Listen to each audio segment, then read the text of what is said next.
Memang betul, Alkitab itu sangat realistis, kekayaan adalah tebusan nyawa. Betul sekali, di masa krisis ekonomi, orang-orang kalangan bukan menengah ke atas, atau yang upper class, itu nggak kena krisis moneter. Nggak kena dampaknya. Beras mau naik, cabai naik, daging naik, tomat naik, jeruk naik, dia nggak masalah. Nggak kena. Memang betul di masa krisis orang kaya punya ransom atau punya tebusan. Tetapi demikian pula orang kaya punya worry, punya beban, dan punya kekhawatiran lebih daripada orang miskin.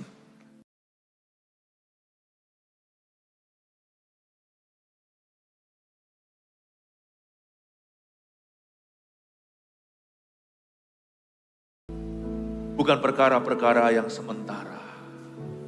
Sebab hanya Engkaulah yang kekal selama-lamanya. Beritahukan pada hati setiap kami nilai kekekalan itu. Sehingga apapun yang kami lakukan di dalam kehidupan ini tidak ada satupun yang akan sia-sia. Roh Kudus, Roh kebenaran, datanglah dan bekerjalah. Tuhan, nyatakanlah pribadimu. Dan bahkan ujilah hati batin kami. Sehingga kami lebih mengenali diri sendiri. Sesungguhnya apa sih yang kami cintai atau siapa yang kami cinta? Bagi setiap kami yang kekurangan tujuan hidup atau selama ini tidak pernah memikirkan hamba berdoa selama 1 jam ke depan, Engkau akan membantu kami berpikir jernih.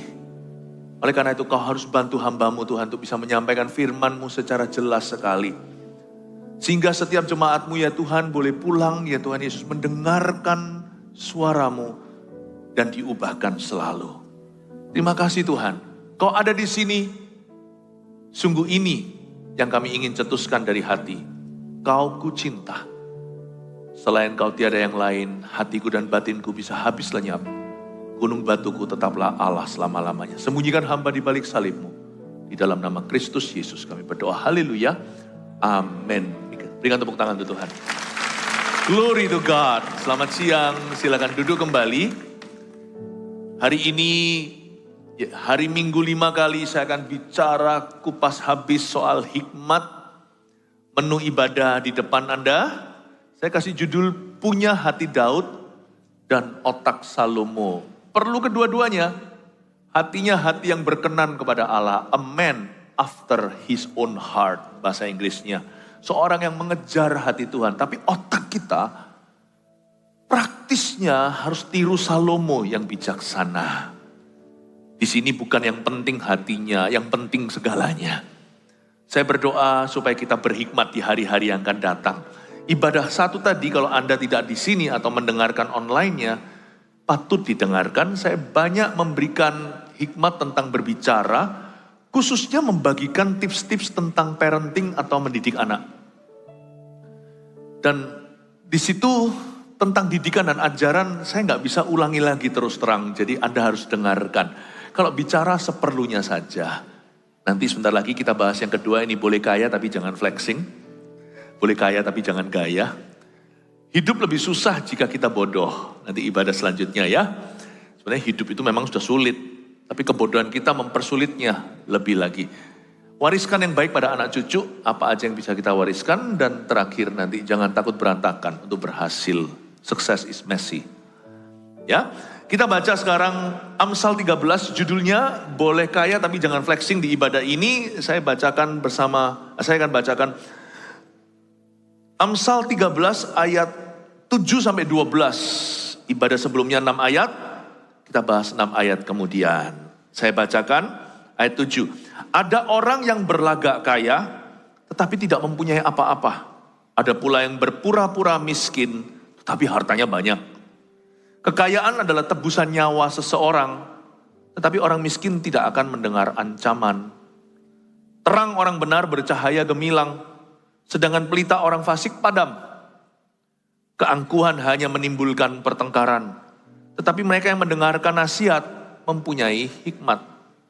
Harta yang cepat diperoleh akan berkurang, tapi siapa mengumpulkan sedikit demi sedikit menjadi kaya. Harapan yang tertunda menyedihkan hati, tetapi keinginan yang terpenuhi adalah pohon kehidupan. Boleh kaya, tapi jangan flexing. Flexing itu pamer.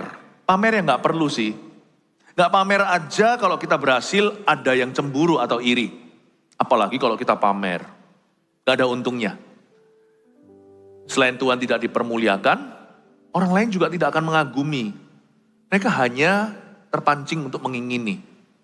Bukankah justru menimbulkan dosa? Belum lagi bisa saja berpotensi terjadinya kejahatan. Flexing itu kebodohan. Alkitab melarangnya.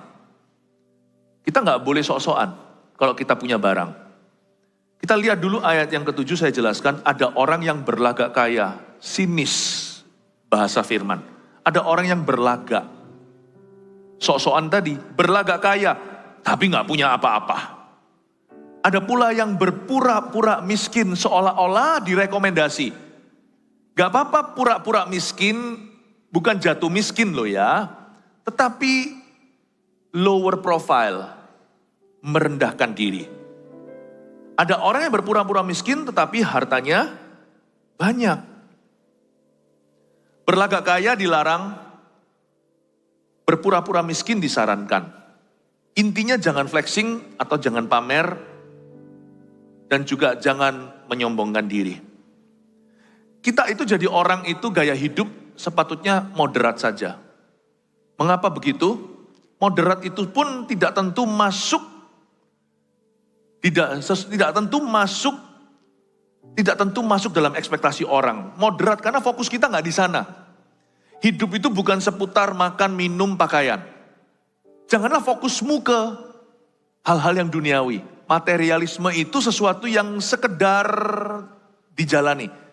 Itu fasilitas dari Tuhan. Tidak perlu flexing pun, tidak perlu gaya. Akan ada orang yang iri kok. Tapi firman Tuhan ajarkan janganlah fokusmu ke sana. Orang berlagak kaya karena memang hidupnya adalah soal kekayaan. Dia tidak punya tujuan. Dan juga hatinya tidak syarat pelayanan.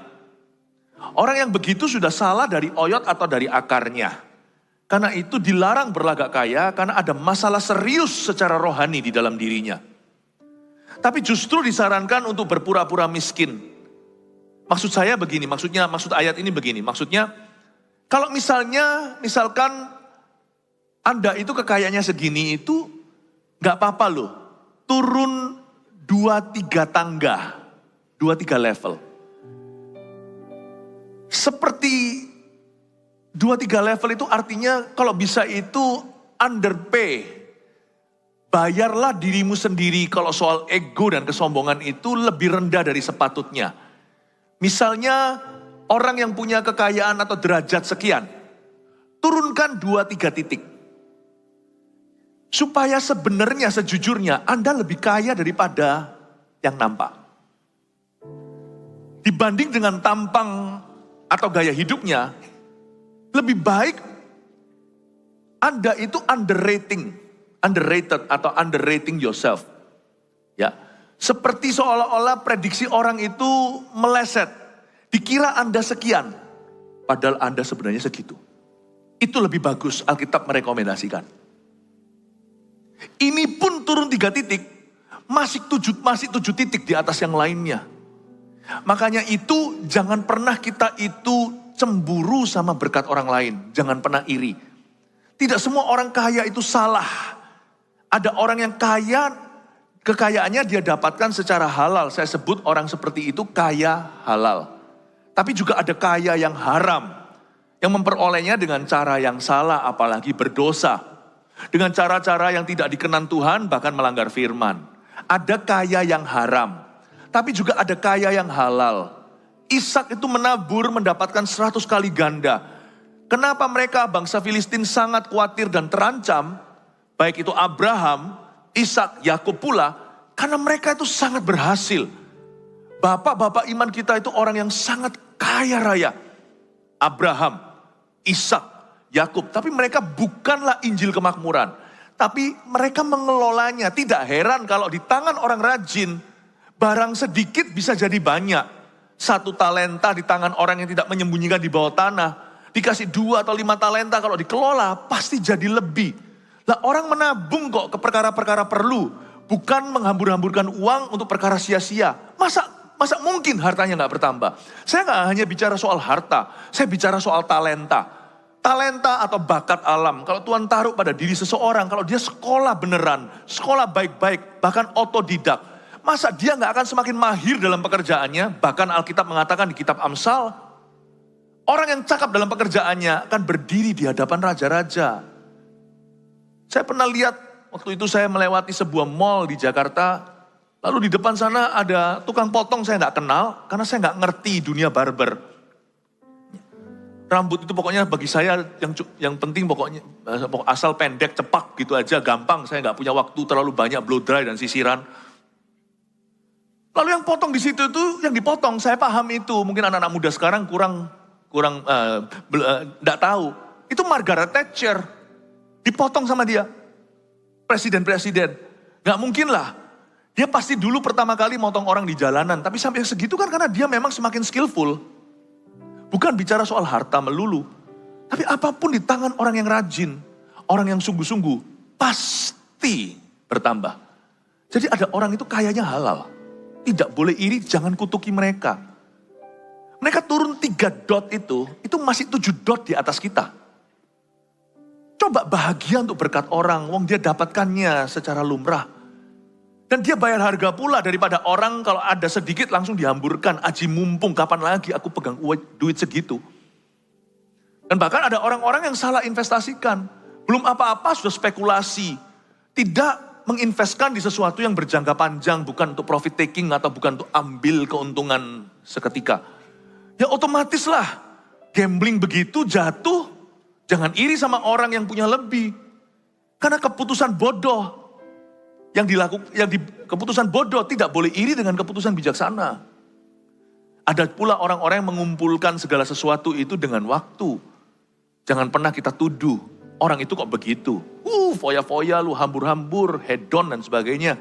Mentang-mentang kita nggak punya. Kalau kita punya kan kita nggak mungkin kutuki diri. Makanya itu, dua-dua ini salah, sombong itu salah. Minder itu juga salah, minder itu sombong kebalik. Coba lihat orang minder. Dan orang minder, biasanya orang yang suka mengutuki orang lain dalam keberhasilannya itu dia orang yang minder. Dan dia iri seperti Kain. Kenapa persembahanku tidak jalan, persembahan Habil diterima oleh Tuhan. Nanti lihat ya, tunggu ya. Kalau orang itu dapat kekayaan, muncullah sebuah pepatah, OKB atau orang kaya baru. Lalu muncullah yang namanya, mulai timbullah yang namanya flexing di sosial media. Kaya itu ada yang halal. Ada yang haram. Lewat korupsi, pemerasan, pencucian uang. Miskin pun ada miskin yang halal, ada miskin yang haram. Miskin yang halal adalah orang sudah berusaha. Miskin di sini, meskipun masih bisa makan, dia nggak bisa beli barang-barang yang dia inginkan. Tapi dia sudah berusaha. Memang ada orang yang gak akan pernah punya 5 talenta.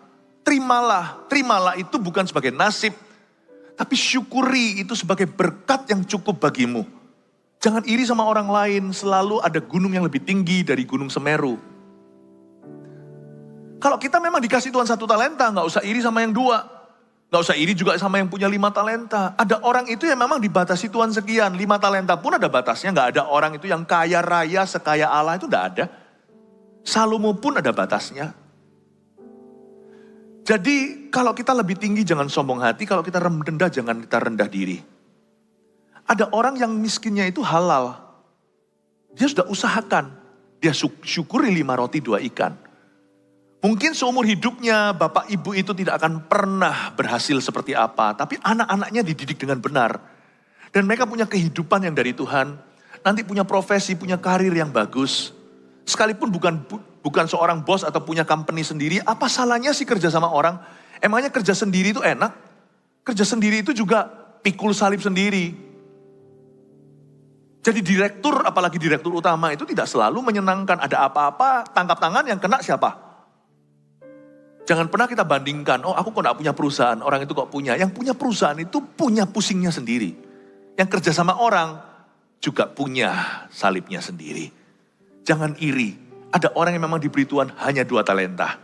Bukan 5 talenta. Ada orang yang miskinnya halal karena dia sudah berusaha. Tapi ya inilah yang Tuhan berikan, 5 roti 2 ikan. Tapi ada orang yang miskinnya haram. Yaitu tadi, punya uang langsung dihamburkan. Lalu sembarangan karena tergiur dengan keuntungan, apalagi yang diperingatkan Tuhan.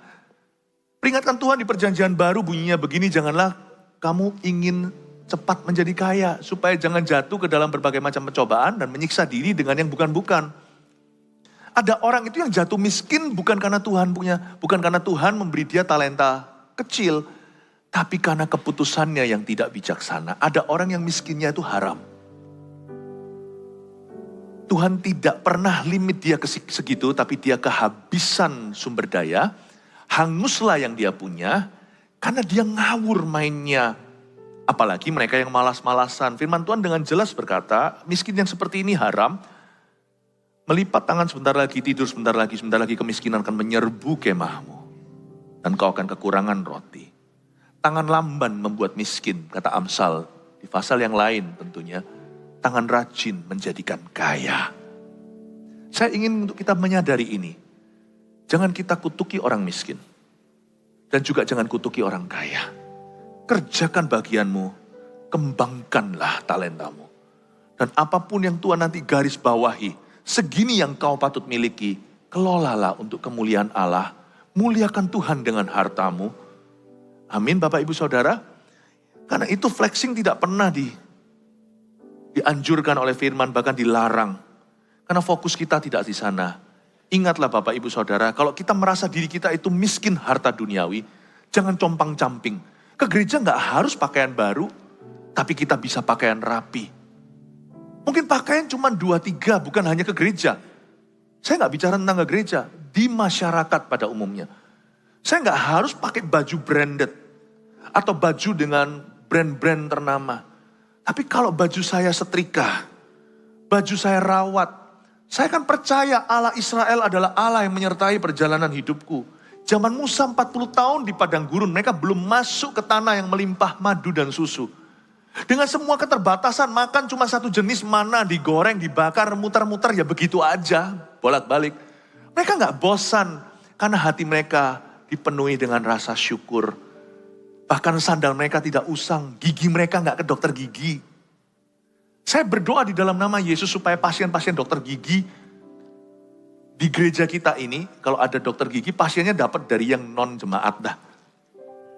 Jemaat kita ini nanti akan awet-awet giginya. Dokter-dokter kita dapat pasien yang non-jemaat deh. Sebab dokter gereja kita biarkan jemaatnya semuanya sehat-sehat. Katakan amin. Haleluya. Tuhan bisa bantu kita hemat dengan tidak perlu keluar yang namanya biaya obat. Tuhan yang sama. Aku mungkin tidak bergelimpangan harta, tidak duduk di gunung emas. Tapi aku itu berdiri di atas firman. Anak-anakku satu-satu akan jadi. Belum menutup kemungkinan nanti suatu hari anak-anakku diberkati dengan melimpah-limpah. Tugas saya seperti kebaktian 1, mendidik mereka dengan cara yang benar. Sehingga mereka bukan menjadi pencemooh, tapi menjadi anak yang bijak. Kayak miskin itu relatif kok. Hanyalah kepercayaan. Miskin pun tidak ada orang yang terlalu miskin kok. Karena bagi Tuhan, orang benar tidak akan meminta-minta roti. Kalau kita jujur, kalau kita bisa dipercaya, pasti dapat pekerjaan. Pasti. Gak mungkin gak. Gak ada orang itu sampai miskin terpuruk, itu gak ada. Bahkan di tempat-tempat seperti zaman dulu Ethiopia, sekarang mana Mozambik kali di Afrika. Tetap Tuhan itu gerakkan hati seorang misionaris. Misalnya dari Amerika datang ke sana. Saya kenal di sebuah negara, saya gak bisa sebutkan karena supaya mereka tetap aman. Ini orang adalah pakar Wall Street. Jual semuanya, ini orang yang kaya raya berada. Dan dia pergi ke negara itu. 40 sekian anak asuhnya sekarang, panti asuhan semua. Jangan suruh semua orang kaya jual hartanya untuk jadi demikian. Gak semua orang punya panggilan yang sama. Setiap kita punya peran untuk membantu orang lain. Kita punya peran untuk membangun kerajaan Allah. Tapi lihat itu, bahkan di tempat-tempat yang miskin terpuruk, sungguhan gak bisa makan, mereka makan dari sampah. Tuhan utus orang-orang yang akan meningkatkan kesenjangan mereka. Tuhan tuh gak pernah lupakan siapa-siapa. Di mana ada jeritan hati, di situ pasti Tuhan utus misionari. Allahmu itu tidak meninggalkanmu yatim piatu. Asal kau dan aku jujur mau kerja. Sungguh-sungguh dalam doa. Gak mungkin kita gak makan. Paulus malah peringatkan orang-orang yang sok-sokan. Kamu kalau gak kerja, doa melulu, jangan makan lu. Paulus bilang begitu. Gak mungkin Tuhan itu akan lepaskan cerita-cerita tentang seperti ini. Waktu saya telusuri misalnya di Mozambik, misalnya di Ethiopia zaman dulu dan di negara ini, saya gak mau sebutkan. Kalau saya perhatikan, ternyata ada 1-2 anak Tuhan yang berdoa, Tuhan tolong kami, Tuhan utus misionaris. Makanya gereja kita itu juga mengutus kemana-mana. Kota-kota besar kita dirikan dulu sebagai posnya, sebagai kapal induknya, supaya kuat. Kalau enggak nanti jebol bersama-sama. Tapi lihat gereja kita sampai ke pelosok-pelosok semua, ke daerah-daerah. Sekarang kita jangkau sampai ke Papua, Irian Jaya.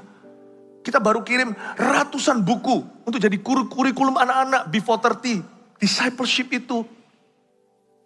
Kita kirimkan for free untuk mereka.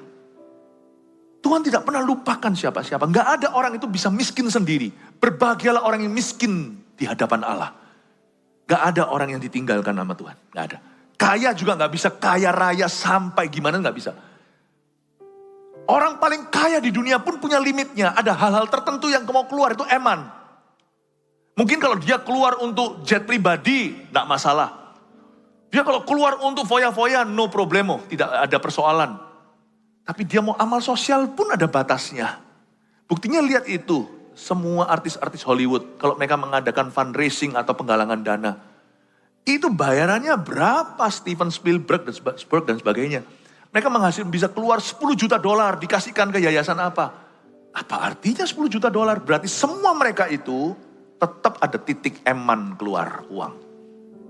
Itulah batasnya orang kaya. Ya sebatas itu. Tuhan merem. Nyawa pun dia berikan. Ini baru kaya beneran. Gak ada orang miskin segitu. Gak ada orang kaya segini. Gak ada. Kita semua itu dicepit, di sandwich di tengah-tengah antara langit dan bumi. Namanya kepercayaan. Are you trustworthy? Bisakah engkau dipercayai? Makanya jangan flexing. Karena kita semua adalah hamba. Turun 3 titik ke bawah. Biarkan orang lihat Anda segitu, padahal Anda sebenarnya segini. Itu lebih bagus. Meskipun demikian Anda tetap 7 di atas orang lain mungkin secara rata-rata. Biarkan. Kalau mereka di bawah menuduhmu, katakan aku kayanya halal. Aku tidak perlu pedulikan orang mau ngomong apa. Karena Tuhan tidak memberikan kepada kita berkat hari ini. Semuanya diberikan kepada orang lain. Tuhan memberikan kepada kita juga untuk kita bisa menikmati kasih karunia-Nya bersama dengan keluarga. Kaya itu boleh. Hanya jangan kaya. Ingatlah bahwa ada yang maha kuasa di atas kita. Amin Bapak Ibu Saudara. Ayat 8. Kekayaan adalah tebusan nyawa seseorang.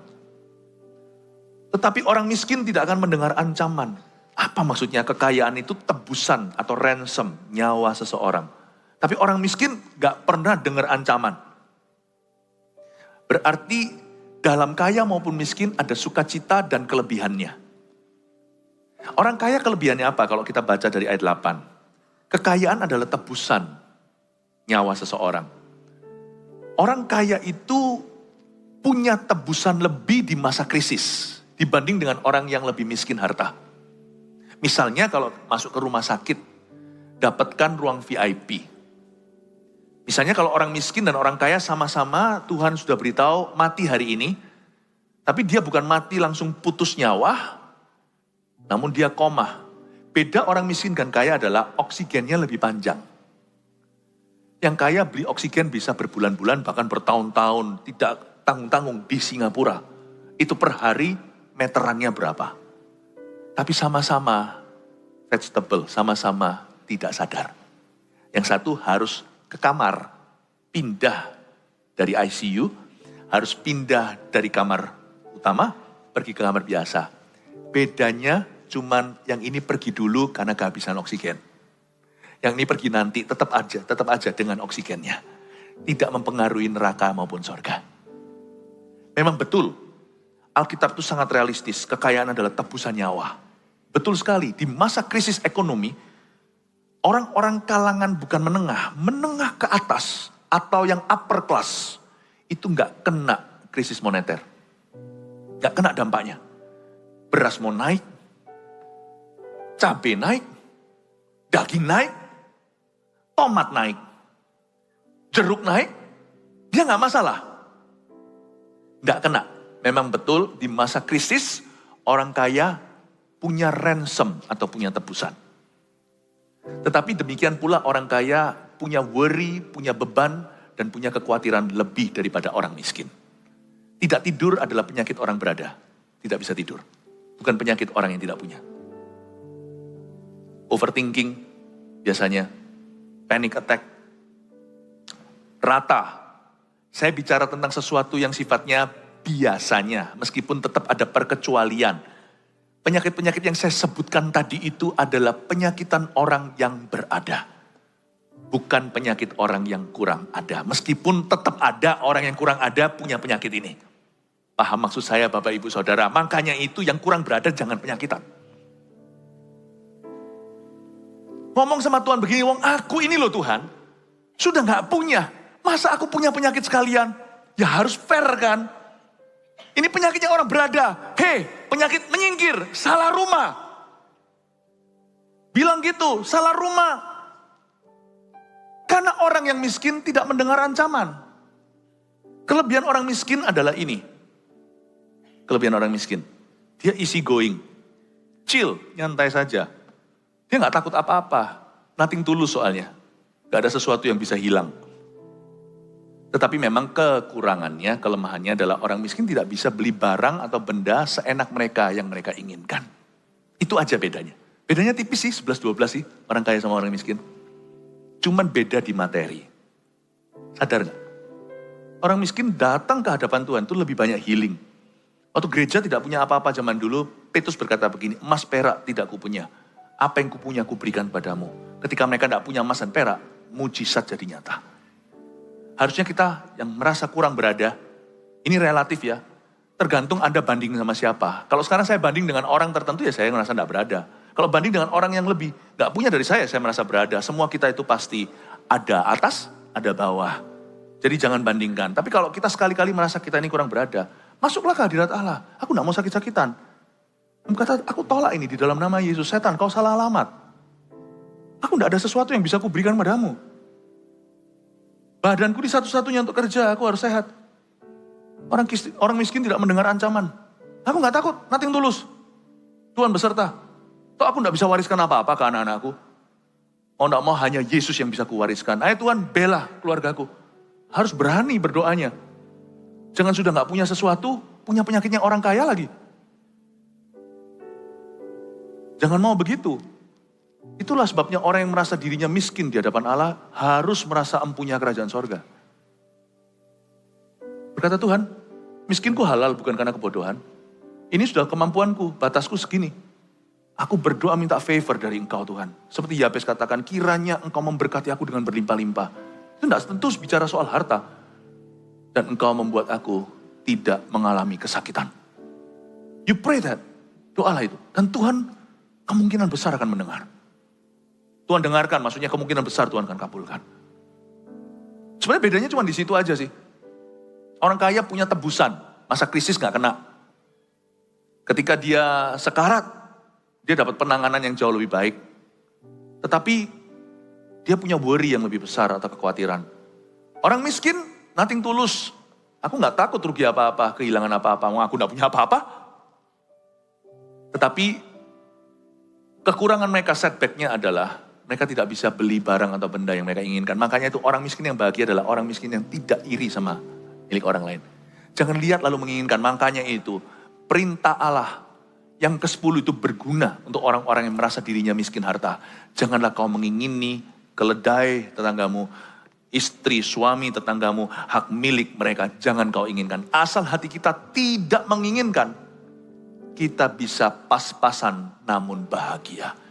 Karena Tuhan adalah gembalaku, takkan kekurangan aku. Kasih tepuk tangan untuk Tuhan. Dan sekarang mengerti ya, kekayaan adalah tebusan nyawa seseorang. Alkitab sangat jujur. Tapi orang miskin gak dengar ancaman. Terang orang benar bercahaya gemilang. Sedangkan pelita orang fasik padam. Dari bicara soal kekayaan dan juga orang miskin yang tidak mendengar ancaman, tiba-tiba di ayat yang ke-9, Salomo menjelaskan soal terang dan pelita. Terang ini dimiliki orang benar, pelita dimiliki orang fasik. Perlombaan yang terjadi di dunia ini adalah soal lampu, bukan soal cahayanya.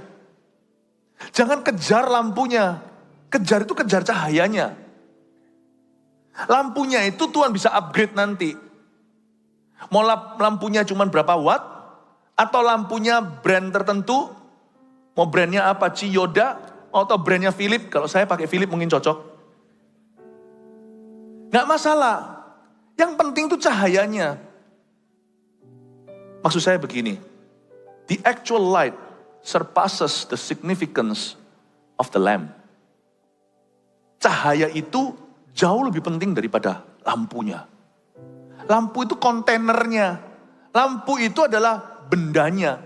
Jangan perlombaan kita soal barang, karena bahagia itu tidak soal materi. Alkitab mengajarkan kepada kita di sini bahwa terang orang benar itu kan bercahaya gemilang. Apapun merek lampunya, berapapun wattnya, terang orang benar bercahaya gemilang. Saya cerita gini bukan membanggakan keluarga, saya jarang-jarang cerita, tapi sekali-kali bolehlah. Keluarga saya itu diizinkan Tuhan diekspos terhadap jenis-jenis orang sebagai keluarga hamba Tuhan. Tuhan tuh bawa saya ke arus atas, arus bawah itu bolak-balik, gonta-ganti. Anak-anak saya itu punya satu hobi dan kesukaan, bahkan kepuasan batin. Itu mereka suka bergaul dengan anak-anak panti asuhan. Tidak disuruh loh. Bahkan kadang-kadang saya dan kami berdua suami istri mau ajak anak-anak makan aja nggak bisa, harus ke panti asuhan. Nah suatu hari terlintas pada benak kami pada waktu salah satu anak kami ulang tahun untuk ajak anak-anak panti asuhan untuk ikut sama-sama. Cuman kami harus hati-hati. Ini sedikit hikmat juga bagi orang-orang yang misalnya mau ngajak anak-anak panti asuhan, mereka yang tidak punya ayah atau ibu atau ayah dan ibu, atau mereka yang dititipkan di sana karena memang orang tuanya tidak mampu. Sebelum kita sendiri gereja Mawar Sharon punya MSP, Mawar Sharon Peduli, yaitu rumah keluarga yang lebih daripada panti asuhan tapi rumah kasih. Waktu itu zaman itu belum ada. Jadi kami pergi ke satu panti asuhan, sudah punya kebiasaan untuk kasih mainan. Nah, saya melihat sesuatu. Ada suatu mitos atau kesalahpahaman tentang panti asuhan. Sekarang semakin mengerti sejak gereja Mawar Sharon Peduli ini lewat yayasan MSP, kita punya rumah keluarga bahwa yang paling dibutuhkan oleh anak-anak panti asuhan itu bukan barang atau benda. Itu banyak. Itu apalagi nanti pas Natal, pas apa, itu pada banjir mainan, malah justru bisa merusak mental mereka. Paham ya? Banyak orang gini kan, aku mau kasih ke panti asuhan. Ada panti asuhan yang masih membutuhkan. Tapi sebagian besar apalagi kalau di kota-kota sudah melimpah ruah. Karena perusahaan-perusahaan mau kemana lagi lampiaskan belas kasihan kalau nggak ke panti asuhan. Mereka takut untuk kasih ke gereja udah besar katanya dan sebagainya. Padahal mendidik jiwa itu tidak bisa lewat panti, tetapi lewat gereja yang sehat. Namun demikian banyak orang punya salah pengertian, oh kita kasih ke panti misalnya, oke dikasih nih. Saya melihat bahwa itu not so good in the end, karena melimpah kebanyakan. Mau tahu nggak mereka paling butuh apa? Mereka butuh keluarga yang mengadopsi mereka. Bukan mengadopsi seterusnya, nggak tentu keluarga mampu. Nggak tentu keluarga mampu, sekalipun mampu secara materi mungkin tidak bisa mampu secara perhatian. Karena punya anak itu tanggung jawab besar. Makanya ada panti asuhan, ada bapak ibu, ada mama papa panti asuhan yang bisa menjaga mereka itu kita harus doakan. Mawar Sharon Peduli, yayasan kita dengan rumah kasih ini juga harus didoakan yang jadi mami dedinya di panti asuhan itu. Kita harus terus doakan. Mereka butuh apa? Mereka butuh diekspos sama keluarga, family. Karena bagian ini di pelita mereka redup cahaya. Mereka nggak ngerti apa itu keluarga. Oke? Karena itu keluarga kami mengambil keputusan untuk suatu saat dulu itu ajak waktu ulang tahunnya salah satu anak untuk ajak mereka ulang tahun. Cuman harus hati-hati, ngajak ulang tahun itu juga bisa plus minus pro kontra. Happy birthday to you, nanti akan ada badutnya, ada balonnya, ada uang mewah ruahnya. Mereka seneng karena ikut makan. Kapan lagi bisa makan gitu, bisa mainan, apalagi nanti ada gamesnya, sebagainya kan bagus kan. Tapi kadang-kadang kita kurang peka.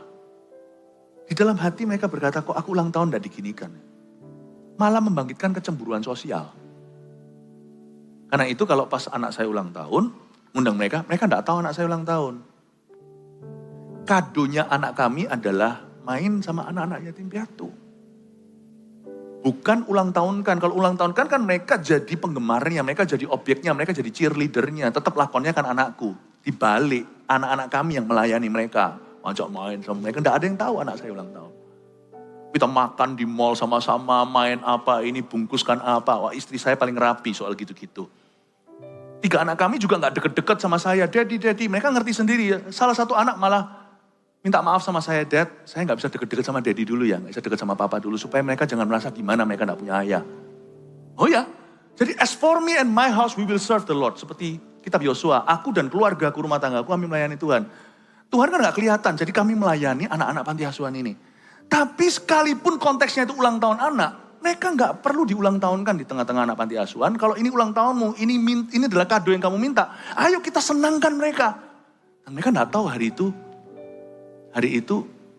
sebenarnya adalah untuk merayakan ulang tahun anak saya. Tidak ada perayaan ultahnya sama sekali. Cuman ajak mereka main ke time zone, ajak mereka apa, makan apa segalanya. Pulang itu juga senang, papa mamanya dapat istirahat. Anak-anak biasanya kan rame. Yang jadi mami, daddy di panti asuhan itu sendiri jadi happy. Ada orang yang take care mereka, kami adopsi sehari. Akhirnya kecanduan rasanya kok gak happy ya kalau cuma sehari. Ayo kita buat rumah kasih, rumah keluarga untuk di gereja kita. Akhirnya terjadilah, sekarang sudah ada berapa anak ya? How many people now? 10 people now? Sekitar 9-10 anak. Biarkan bertambah. Saya berharap nanti ke depan MSP ini bisa diduplikasi di semua regional kita dan gereja lokal kita. Jadi rumah keluarga itu nanti nggak hanya di Surabaya, tapi di mancanegara, di mana-mana. Kasih tepuk tangan tuh Tuhan. Apa hubungannya dengan terang orang benar? Keluarga saya ada orang-orang yang, misalnya orang-orang yang perlu dibelas kasihani atau orang-orang yang papa. Bersama dengan family kami itu, pulang mereka dapat berkat. Mereka rasakan cahaya di keluarga saya. Bagaimana dengan orang yang punya segalanya? Tidak jarang pula keluarga kami itu bersama dengan orang-orang yang punya segala sesuatu. Dan waktu itu anak saya juga bisa biasanya sebelum ketemu orang tertentu, siapapun juga arus bawah, arus atas, kami akan terus siapkan, ada briefing time. Saya dan istri saya akan briefing anak-anak, kamu harus gimana behave-nya, anak-anak kami sangat mendengarkan. Dan ketika bersama-sama dengan orang yang punya segala-galanya, pulang setelah pergi, mereka pun kesaksian, ada sesuatu pada keluargamu yang tidak ada di keluargaku. Tidak jarang loh, ini bukan 1-2 family yang powerful yang pernah bersama dengan keluarga kami. Semua kesaksian begini, ada sesuatu yang kami tidak punya. Tidak punya kedekatan ini, ngobrol-ngobrol orang tua dan anak. Orang tua anak seperti sahabat yang erat. Gak pernah kami lihat yang baik begini. Padahal orang-orang punya segala sesuatu, punya segala-galanya. Pulang itu merasakan cahaya, you see. Lampuku tidak seperti buat lampunya keluarga mereka. Lampu kami tidak lebih mahal brandnya atau lebih bagus. Tapi cahaya kami menyala. Menyala kepada panti asuhan. Menyala kepada konglomerat. Menyala kepada orang-orang di segala level. Mau under, menengah, atau atas secara ekonomi. Bapak, ibu, saudara, janganlah keluargamu minder. Jangan masuk dalam perlombaan yang gila di dunia ini. Setiap family jor-joran untuk bisa tunjukkan siapa yang bisa flexing lebih nanti di sosial media. Siapa yang bisa punya kendaraan tertentu dan sebagainya. Tahukah orang di bawah, tengah sampai atas mencari cahaya. Sedangkan mereka berlomba untuk punya lampu yang lebih mahal. Pertahankan cahaya di dalam rumahmu. Love, joy, peace, kasih, sukacita, damai sejahtera. Righteousness, peace, and joy in the Holy Ghost. Sebab iman kita bukan soal makanan, minuman. Iman kita adalah soal kebenaran, damai sejahtera, dan sukacita di dalam Roh Kudus. Cahaya itu rohani. Cahaya itu kehidupan. Cahaya itu value atau nilai. Cahaya itu membawa diri. Cahaya itu happy. Orang yang punya segala sesuatu pun, misalnya kalau berlibur bersama atau pergi bersama dengan Anda, atau cuman makan bersama aja bisa merasakan Ada sesuatu padamu. Lampuku besar, rumahku lampunya mahal, keluargaku punya segala-galanya. But we don't have your light. Kami nggak punya cahayamu. Yatim piatu pun patut bisa mengatakan, aku pingin yatim piatu, aku pingin punya cahaya seperti ini. Aku ingin punya kasih, bukan cemburu sosial, tapi menjadi visi di hati. Suatu hari aku mau punya keluarga seperti ini. Atau orang-orang yang kaya raya luar biasa berkata, apa yang missing ya dengan familyku? Semua kami punya. We just don't talk to each other. They talk to each other. Mereka bicara satu sama lainnya, ngobrol-ngobrol, keharmonisan itu menggiurkan dan mereka melihat, kok enggak bisa ya di rumah kami papa dekat sama anaknya.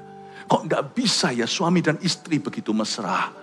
Cahaya bro, bukan Porsche dan Lamborghini. Cahaya saudara, bukan Rolex di tangan. Silahkan punya Rolex enggak apa-apa, kalau kayanya halal. Tapi jangan fokus di sana, sebab jam 4 ya tetap jam 4. Jam 4 di Rolex juga jam 4 di Alba. Yang Alba jangan kutuk yang pakai Rolex.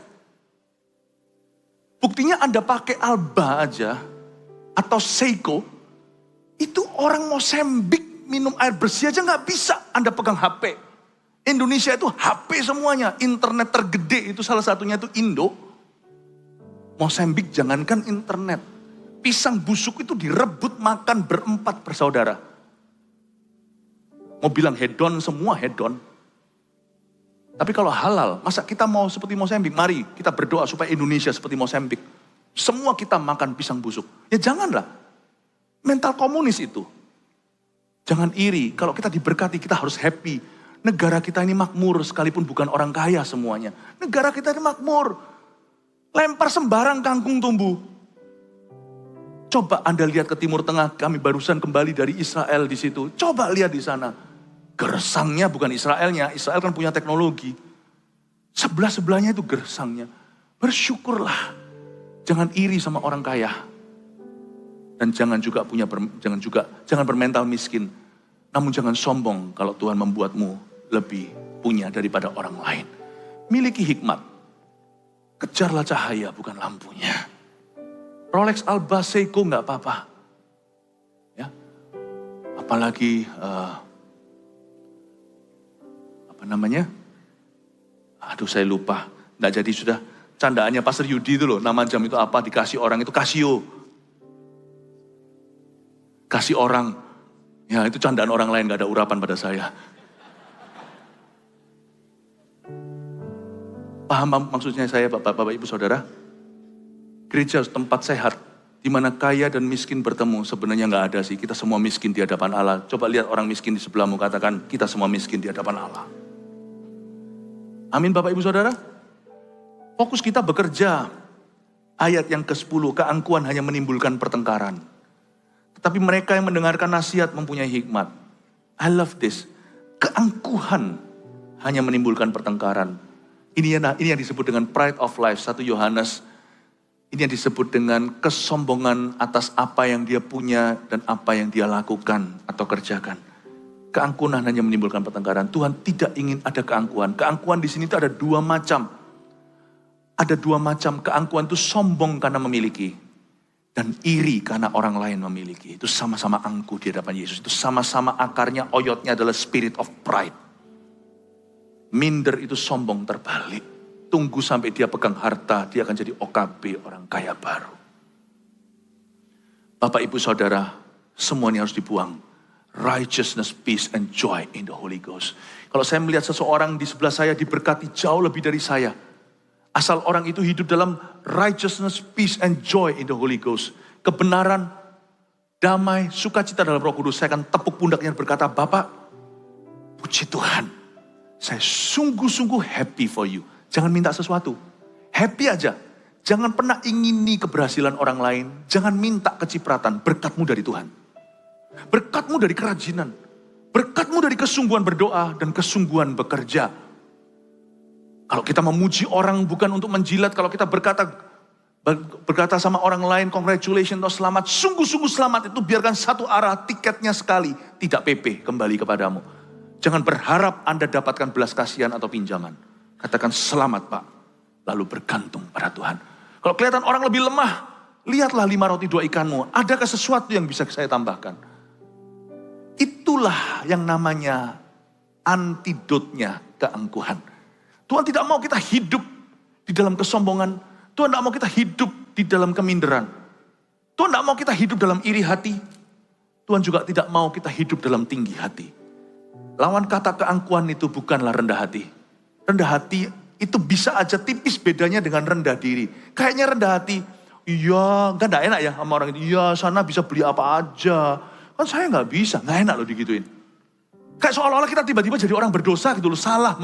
Salah kita itu mempunyai sesuatu. Padahal dia gak tahu sepak terjangnya kita.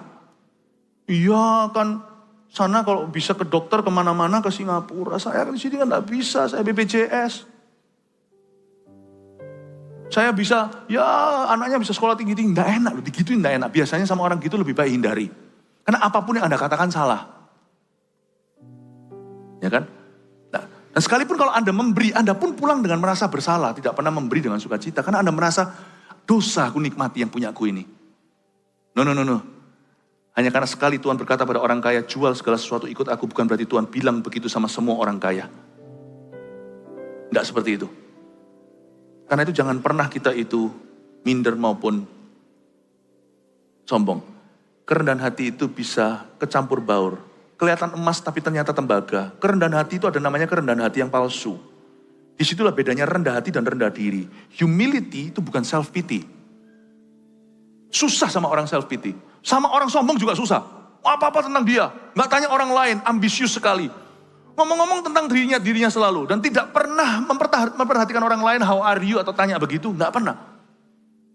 Yang dibanggakan adalah jasa-jasanya, aku punya ini, aku punya itu. Ngomong sama orang gitu lama-lama tercipta 2 orang. Ada orang yang alergi, langsung pergi. Ada orang yang memainkan game itu bersama dengan dia, demi supaya dapat sesuatu. Ingatlah, semua orang yang mengagumimu tidak tulus kepadamu. Mereka berharap dapat sesuatu. Kalau enggak, mereka pasti akan pergi. Orang sombong tidak punya teman. Tunggu dia jatuh miskin baru kelihatan temannya siapa.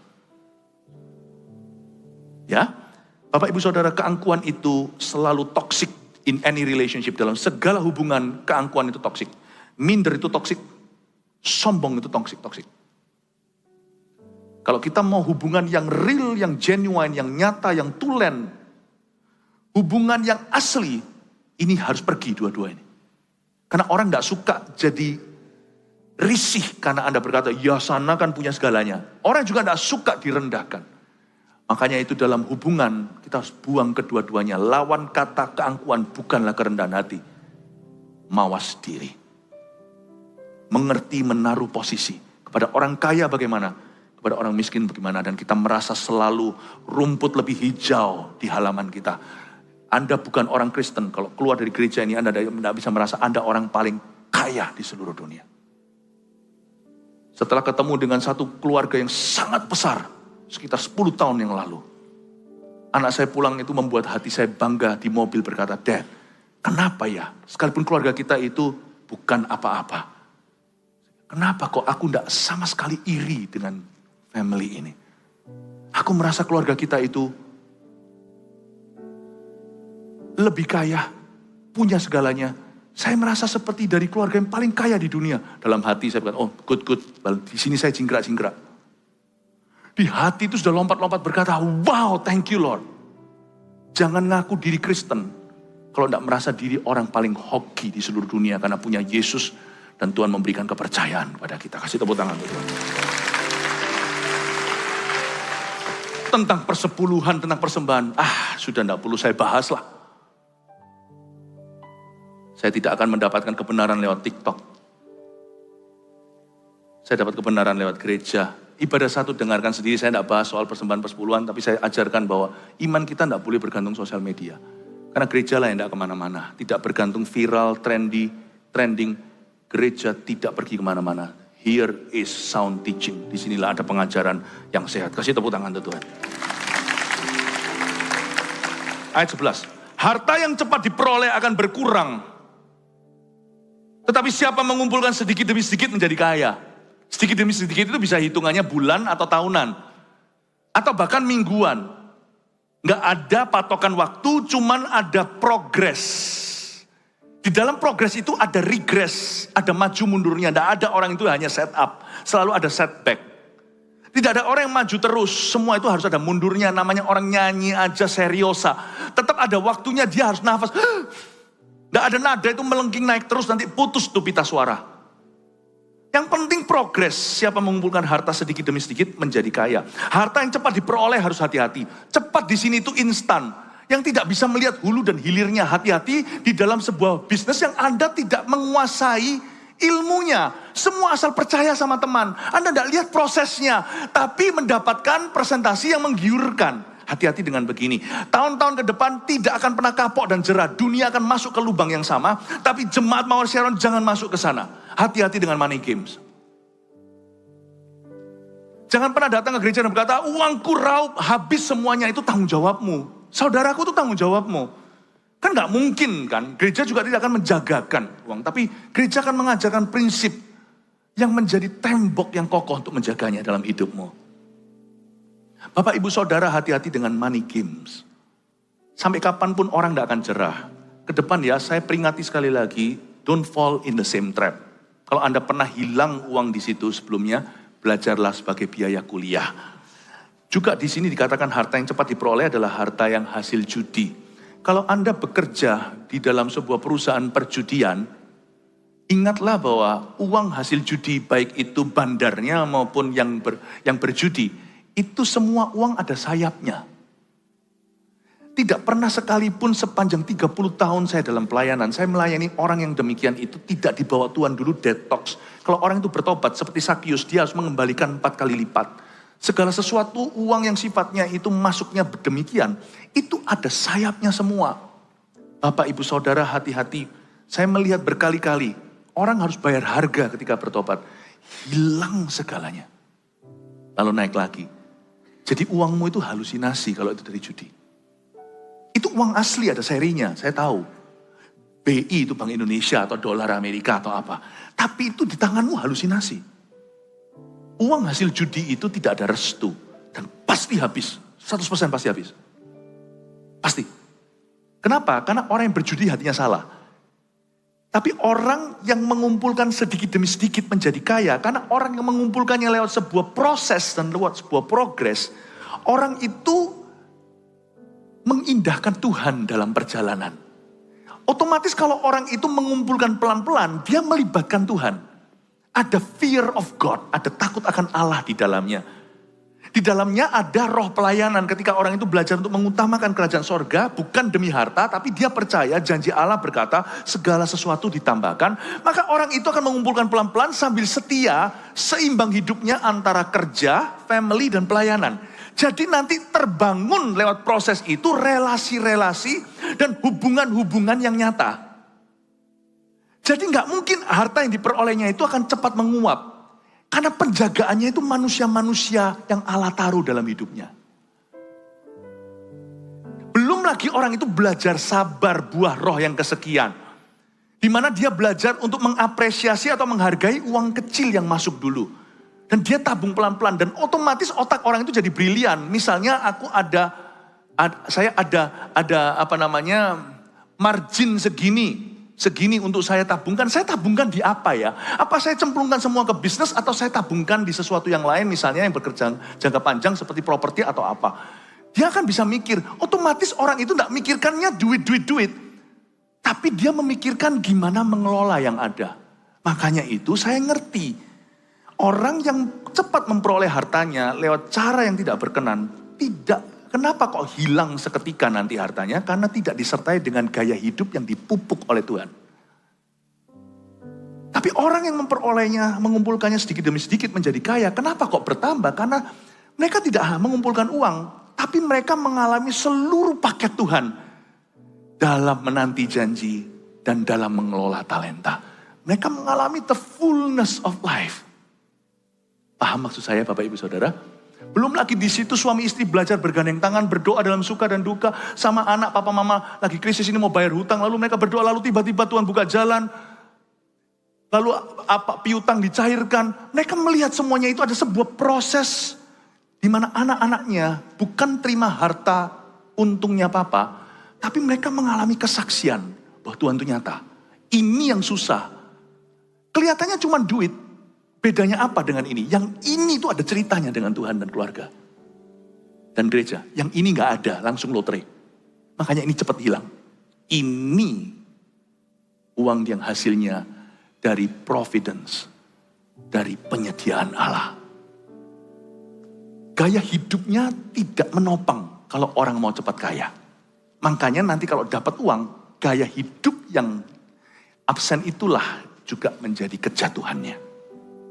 Hati-hati dengan money games dan pesugihan. Kalau pesugihan itu tidak ada sayapnya uangnya, ada tumbalnya. Ingatlah orang yang mencari paranormal, mencari dengan cara-cara yang sifatnya mistis keuangan itu bisa dapat gak? Bisa. Waktu saya kecil dulu, keluarga kami ada orang ketuk pintu ternyata bawa tuyul, itu bisa sungguhan, itu disorokan, saya lihat sendiri itu tadi ada uang gak ada hilang. Bisa, itu dipindahkan kemana? Ke orang yang minta uang itu. Tapi zaman dulu kan keluarga kami belum mengerti Kristus. Sekarang gak bisa, tuyul mau masuk lewat satpam dulu malaikat. Bapak ibu saudara, pesugihan itu ada. Mistis, okultisme ada. Tapi akan ada tumbal di keluargamu. 100% pasti. Ingatlah sesuatu. Koruptor seperti setan tidak pernah memberimu sesuatu for free. Berkat Allah lah yang menjadikan kaya. Kalau Tuhan yang memberkatimu, susah payah tidak akan mengikutinya. Kasih tepuk tangan untuk Tuhan. Ayat 12 terakhir, dengan ini saya selesai. Semoga Anda diberkati. Siapa diberkati hari ini? Tuhan ya. Nah, saya rasa saya perlu bicara soal uang sekali-kali. Harapan yang tertunda menyedihkan hati. Tetapi keinginan yang terpenuhi adalah pohon kehidupan. Di sini hati-hati dengan roh frustrasi, karena harapan yang tertunda menyedihkan hati. Kata tertunda di situ, harapan yang terus tertunda, bukan tertunda sekali-kali. Namanya orang naik pesawat, apalagi yang frequent flyer ya kan, orang yang sering terbang, pasti sekali-kali telat boarding, itu biasalah. Saya pernah ketinggalan pesawat, pernah, bukan salah saya, salah maskapai. Waktu itu saya mau pelayanan ke Eropa, lalu pakai satu maskapai sampai di sana, yang telatnya dari sini kok. Dan dari satu line, dari satu maskapai yang sama, akhirnya saya ketinggalan. Jangan ngeluhlah, hidup memang tidak sempurna. Tapi harapan yang tertunda itu tertunda terus tanpa tahu kapan dikenapi. Harapan yang tertunda menyedihkan hati. Tuhan aja enggak gitu loh sama manusia. Tuhan itu enggak pernah izinkan kita itu do. Selalu ada do, ada re, dan ada mi. Tuhan enggak pernah izinkan kita itu selalu pencobaan. Selalu Tuhan itu begini, pencobaan, pertolongan. Tantangan, berkat, pencobaan, pertolongan. Selalu begitu. Kalau enggak ya pencobaan, pertolongan. Atau pertolongan, pencobaan. Pasti selang-seling. Tuhan aja gak pernah gitu. Nah, kita sebagai manusia, kalau kita sebagai pemimpin, hati-hati. Baik ini terhadap anak maupun maupun di dunia kerja. Harapan yang tertunda menyedihkan hati. Tapi keinginan yang terpenuhi adalah pohon kehidupan. Keinginan yang dipenuhi pohon kehidupan. Kita itu dikasih Tuhan satu karunia untuk menikmati. Janganlah kita hanyalah kerja lalu anak kita, keluarga kita dibengkelaikan. Semua yang ada masukkan semua untuk investasi sesuatu. Keluarga tidak pernah diajak liburan. Jangan lupa sama keluargamu. Harapan yang tertunda menyedihkan hati. Orang kalau disuruh menunggu sesuatu sampai who knows when. Siapapun akan capek. Misalnya seorang cowok kejar seorang cewek. Kalau digantung terus puluhan tahun ya lama-lama juga akan letih tuh. Atau tahunan. Harapan yang tertunda menyedihkan hati, tapi keinginan yang terpenuhi adalah pohon kehidupan. Bicara kepada pemimpin-pemimpin perusahaan, jikalau Anda memimpin perusahaan. Dan kalau Anda ada kongsian, penting dari waktu ke waktu itu, harus ada bagi dividennya. Sekalipun bisnis masih belum melambung. Sebab harapan yang tertunda entah sampai kapan, itu melemahkan hati, membuat orang tidak termotivasi dan tidak tahu ini aku nunggu apa sampai sama lama-lamanya. Lain cerita kalau orang baru bekerja minggu depan langsung minta keuntungan, itu orang keburu-buru namanya, itu namanya orang merampok bank. Tapi kalau 10 tahun, tidak ada cerita, semua yang ada masukin lagi di bisnis, ada yang masukin di bisnis lagi, semua orang yang bersama dengan Anda, kalau Anda CEO-nya, semua gigi jari, lama-lama Anda akan mematikan satu-satu yang namanya loyalty. Loyalitas akan mati. Satu-satu. Maka penting sekali dalam menata keluarga. Misalnya kenapa kok ada ulang tahunan, ada apa? Karena manusia perlu merayakan milestone. Dari waktu ke waktu harus ada tepukan.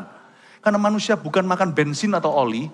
Harus ada tepukan, encouragement namanya. Lawan kata frustrasi itu encouragement atau dorongan atau hiburan atau pujian. Ditepuki tangan dan berkata, kamu berharga loh. Penting loh itu.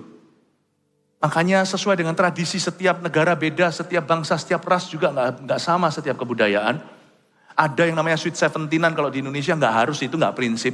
Kalau di Amerika Sweet 16 malahan yang umur 16. Itu seperti memberitahukan bahwa ini satu milestone untuk kita rayakan atau 1 kilometer baru. Perlu sekali yang namanya orang tua hadir saat anak wisuda. Contohnya harapan tertunda itu sampai kapan? Ada titik-titik itu, titik-titik peka di mana Anda perlu membuat orang tersebut merasa terpenuhi keinginannya seperti pohon kehidupan. Saya dorong Anda dari waktu ke waktu. Kalau orang yang malas harus bekerja, itu sudah pasti. Tapi ada juga orang yang terobsesi kerja atau workaholic. Maunya kerja. Nggak banyak sih, tapi ada di sini beberapa. Kerja. Sudah, nggak usah dihitung sekarang. 20 tahun kemudian terus kerja. Satu-satu capek, istrimu akan capek, anakmu akan capek. Harapan mereka tertunda, kapan Papa akan senangkan kami? Nggak, Papa masih belum. Papa mau mencapai. Banyak orang itu gitu, mau mencapai berapa dulu? Dulu mau mencapai 1 ruko, sekarang mau mencapai 1 rumah. 1 rumah mau punya 3 rumah, mau 3 rumah mau punya. Demikian pula sekarang itu kenapa orang semakin lama kawin. Tunggu dulu, aku harus punya ini, punya itu. Kalau punya itu semuanya bukan lagi istri masa mudamu, kata Maleaki. Istri mudamu itu bukan istri masa mudamu. Apa yang membuat pernikahan itu indah adalah kalau orang itu sudah wisuda, dia punya pekerjaan yang mapan, dia bisa menata diri sisiran. Dia tahu sikat gigi, dia punya hidup doa, punya pelayanan, dan dia masih setengah jalan, masih mulai menitis karirnya, kontrak pun gak apa-apa. Jadi orang tua bisa kasih, jangan bergantung. Tapi kalau diberi puji Tuhan, kalau enggak usahakan. Kalau saya senang sama satu orang, saya sudah setengah jalan, saya sudah mulai menitis. Asal saya tidak spekulasi, beli apa, saya tanamkan dulu, belajar untuk mawas diri. Saya juga tidak mau setiap hari makan super mie. Saya harus memperhatikan gizi, makan secukupnya, tidak perlu mewah. Lalu setelah itu kalau ada satu wanita yang Tuhan taruh di samping saya, yang mau membangun bersama dengan saya, pumpung masih setengah matang. Itu orang nanti pada waktu saya rayakan, usia pernikahan saya ke-20 sekian, saya sebut dialah istri masa mudaku. Yang lebih muda datang pun tidak akan pernah menarik hatiku, karena saya dengan dia membangun bersama-sama. Tapi kalau sudah jadi dulu, itu istri namanya trofi. Kenapa banyak anak-anak muda tidak mau merit? Aku mau tunggu punya ini. Tidak begitu merit itu. Harapan tertunda membuat si dia pun melayang suatu hari. Harapan tertunda ini adalah Anda dan saya harus memperhatikan, buka agenda setiap tahun. Tahun segini itu milestone-nya. Tahun segini itu milestone-nya. Harus ditentukan milestone-nya. Tentukan itu. Jangan pernah abaikan marker-marker perlu dalam keluargamu dan dalam perusahaanmu. Jangan 20 tahun kemudian kongsiannya semuanya yang cuma dimintain duit, ayo cemplung lagi. Ayo cemplung lagi. Yang ku cemplungkan kemarin mana? Anda kalau dan saya mau hubungan kerja sama yang langgeng dan menghasilkan. Dari waktu ke waktu, kilometer berapa, jika lo tidak merugi, berhenti. Meskipun ada market baru, stop ekspansi, duduk dulu, nafas dulu, makan dulu bersama-sama berkata, this is for you, this is for you, this is for you. Nanti lihat ya, seperti pohon kehidupan, bisnismu juga akan diberkati Tuhan. Tapi kalau peras, nanti sapi berikutnya susu diperas keluar darah. Bukan lagi berkat, tapi keluar kutukan yang tidak perlu di dalam karirmu. Bapak Ibu Saudara, semoga apa yang saya sampaikan ini hikmat-hikmat berjalan, nanti di lapangan Anda aplikasikan. Semoga berguna bagi Anda. Dan mengisi otak kami dengan hikmat. Terima kasih untuk hati Daud di dada, akal budi Salomo di atas. Kami bersyukur jemaat ini kau bimbing tuntun. Ibadah ini kau berbicara kepada kami untuk mengelola talenta dan juga untuk bisa mempertanggungjawabkan kepercayaan termasuk harta benda. Hamba berdoa pulang dari sini kami menjadi pelaku firman dan dijauhkan dari jebakan-jebakan yang sama maupun jebakan-jebakan baru dalam pernikahan kami dan dalam pekerjaan dan keluarga kami. Jemaat terkasih, tersayang, domba tercinta Yesus Kristus, angkatlah kedua tangan. Terimalah berkat dari Allah Bapa, Allah Putra, Allah Roh Kudus, menyertaimu dalam segala roh, hikmat dan wahyu. Berjalanlah dalam berkat dan kekuatan Tuhan. Berjalanlah dalam iman dan kebenaran. Pulanglah membawa damai sejahtera kepastian. Kau lebih dari pemenang. Dalam nama Yesus, haleluya. Amin. Selamat siang.